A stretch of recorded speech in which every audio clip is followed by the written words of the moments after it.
Operation सिंदूर के बाद से लगातार पाकिस्तान बौखलाया हुआ है और इसी बौखलाहट में लगातार वो एलओसी पर सीज फायर का उल्लंघन कर रहा है। इन्हीं सब के बीच उसने कई गांवों को निशाना बनाया है और इन सब के में 15 लोगों की जान चली गई है। 15 निर्दोष सिविलियन इसमें मारे गए हैं और इन्हीं सब के बीच पुंछ से एक बड़ी खबर आ रही है। भारतीय सेना के एक जवान के शहीद होने की खबर है। पुंछ में पाकिस्तान को करारा जवाब देते हुए भारतीय सेना के एक जवान को गोली लगी है। गोली लगने के बाद जवान की अस्पताल में मौत हो गई है। इस बारे में बताया कि लांस नायक थे वो और वो पाकिस्तान से मोर्चा संभाले हुए थे।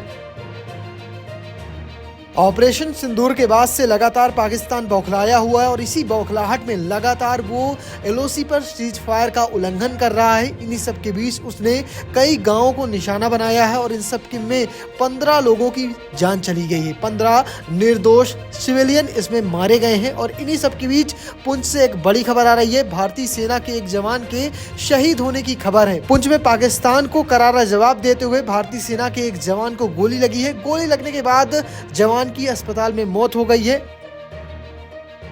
ऑपरेशन सिंदूर के बाद से लगातार पाकिस्तान बौखलाया हुआ है और इसी बौखलाहट में लगातार वो एलओसी पर सीज फायर का उल्लंघन कर रहा है। इन्हीं सब के बीच उसने कई गांवों को निशाना बनाया है और इन सब के में 15 लोगों की जान चली गई है। 15 निर्दोष सिविलियन इसमें मारे गए हैं और इन्हीं सब के बीच पुंछ से एक बड़ी खबर आ रही है। भारतीय सेना के एक जवान के शहीद होने की खबर है। पुंछ में पाकिस्तान को करारा जवाब देते हुए भारतीय सेना के एक जवान को गोली लगी है। गोली लगने के बाद जवान की अस्पताल में मौत हो गई है। इस बारे में बताया कि लांस नायक थे वो और वो पाकिस्तान से मोर्चा संभाले हुए थे। फिलहाल आप कैसे देखते पूरी खबर को कमेंट बॉक्स में लिखना और पेज को फॉलो करना, चैनल को सब्सक्राइब करना बिल्कुल भूलना। धन्यवाद।